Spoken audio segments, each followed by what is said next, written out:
SVR.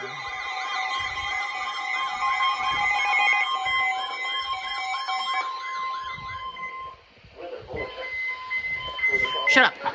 In Pennsylvania, Armstrong, Indiana, and Westmoreland.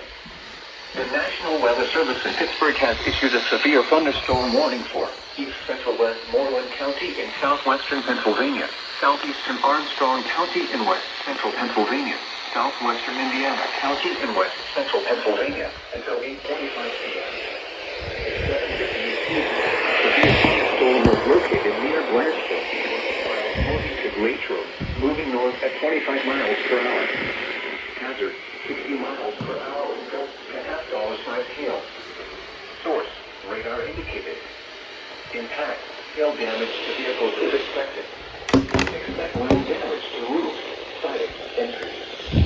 Locations impacted include Indiana, Palmer City, Blairfield, Blackwood, West Lebanon, Chevy Chase Heights, Chilmarnock, Jacksonville, and Lucid Mines.